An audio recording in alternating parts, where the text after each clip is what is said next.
12 नवंबर को हुई भारत की सबसे बड़ी विमान दुर्घटना, जिसमें 349 लोग मारे गए थे। इन विमान यात्रियों के राहत बचाव एवं अंतिम संस्कार में जी जान से जुटे थे संघ के स्वयंसेवक। मुस्लिम देशों में भी हुई थी संघ की मुक्त कंठ से प्रशंसा।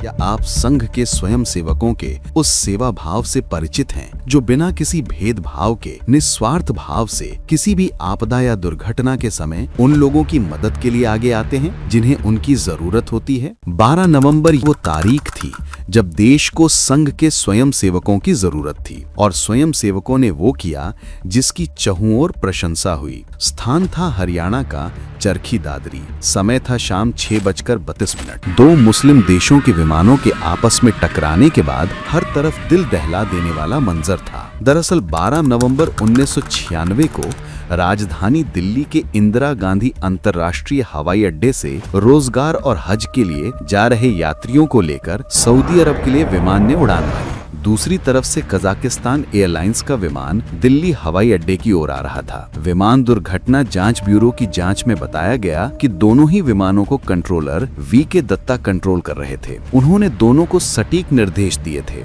किंतु कजाकिस्तान एयरलाइंस का पायलट एयर कंट्रोलर की भाषा नहीं समझ पाया और भारत की सबसे बड़ी विमान दुर्घटना हो गई, जिसमें 349 लोग मारे गए। हरियाणा के चरखी दादरी जिले के लोग भी इस भीषण हादसे के साक्षी बने। लोगों ने बताया कि बादलों के बीच एक तेज रोशनी नजर आई। कुछ देर बाद ही कलेजा कंपा देने वाली आवाज के साथ दो आग के गोले बादलों के बीच दिखे और देखते ही देखते उल्का पिंड की तरह गांव के खेतों में बरसने लगे। अगली सुबह पता चला कि वो आग के गोले दिल्ली से अरब जा रहे यात्री विमान और दिल्ली आ रहे कजाकिस्तान एयरलाइंस के मालवाहक विमान के टुकड़े थे और ऊपर हवा में ही दोनों वायुयानों की जबरदस्त टक्कर हुई, जिसके बाद दोनों धरती पर गिर गए। ये वो वक्त था जब दुख, दर्द और पीड़ा के बीच जीवन को तलाश करना था, मौत के इस मंजर में जिंदगियों को ढूंढना था। और ये वो वक्त था जब एक बार फिर राष्ट्रीय स्वयंसेवक संघ को मानवता की पुकार सुननी थी, क्योंकि जब जब मानवता पुकारती है, संघ के स्वयंसेवक मौन भाव से उस पुकार का उत्तर बनकर खड़े हो जाते हैं, बिना किसी प्रचार, बिना किसी भेदभाव के, बस सेवा की भावना के साथ, क्योंकि उनके लिए सेवा कोई कार्य नहीं, एक साधना है। 12 नवंबर को भी वही हुआ।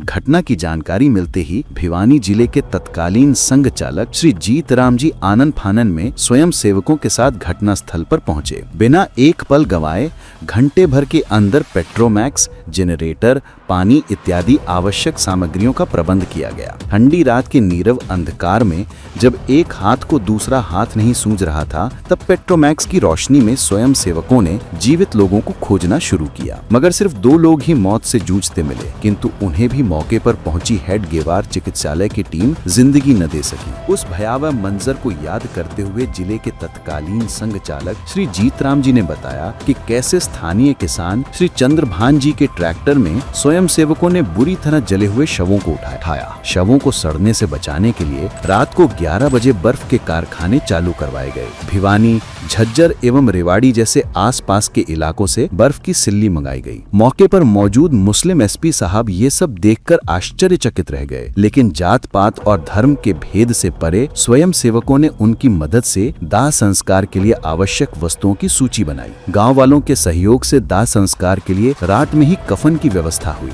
मरने वाले अधिकतर यात्री या तो मुस्लिम थे या ईसाई, इसलिए भिवानी के स्वयं सेवक संत राम जी की फैक्ट्री में आरा मशीन से ताबूत बनवाए गए। सुबह के 5 बजे तक 159 शव सिविल हॉस्पिटल भिवानी पहुंच चुके थे। एक तरफ ये सारी व्यवस्थाएं हो रही थी, तो दूसरी तरफ रातों रात श्री जीत राम जी के नेतृत्व में स्वयं सेवकों ने विमान दुर्घटना पीड़ित सहायता समिति का गठन कर लिया। इसमें विश्व हिंदू परिषद, आर्य समाज, विद्यार्थी परिषद एवं गुरुद्वारा समिति सहित अनेक सामाजिक संस्थाओं के लोगों को शामिल कर युद्ध स्तर पर कार्य आरंभ हो गया। सुबह होते होते ये समाचार दावानल की तरह फैला तो घटना स्थल पर मृतकों के संबंधी मीडिया भी पहुंची। समिति ने सबके लिए चाय, पानी एवं भोजन इत्यादि की व्यवस्था उपलब्ध कराई। जिन यात्रियों का कोई सगा संबंधी नहीं पहुंचा, तो स्थानीय मौलवी और दिल्ली से आए इस्लामिया प्रतिनिधि मंडल की मदद से उनको दफनाने का कार्य भी स्वयं सेवकों ने ही किया। समिति के कार्यकर्ताओं ने 3 दिनों तक रात दिन बिना रुके काम किया। स्वयं सेवकों के निस्वार्थ भाव से मानवता की अग्रिम पंक्ति में खड़े होकर सेवा धर्म निभाने की चहुं ओर प्रशंसा की गई। तत्कालीन क्षेत्र प्रचारक प्रेम जी गोयल उस वक्त को को याद करते हुए कहा था कि पहली बार किसी मस्जिद में स्वयं सेवकों का मुस्लिम समाज द्वारा सम्मान किया गया था। चरखी दादरी के स्थानीय मौलवी मोहम्मद हमीद ने स्वयं सेवकों की खैरियत की दुआ करते हुए कहा था कि संघ के स्वयं सेवक सिर्फ और सिर्फ इंसानियत के लिए काम करते हैं।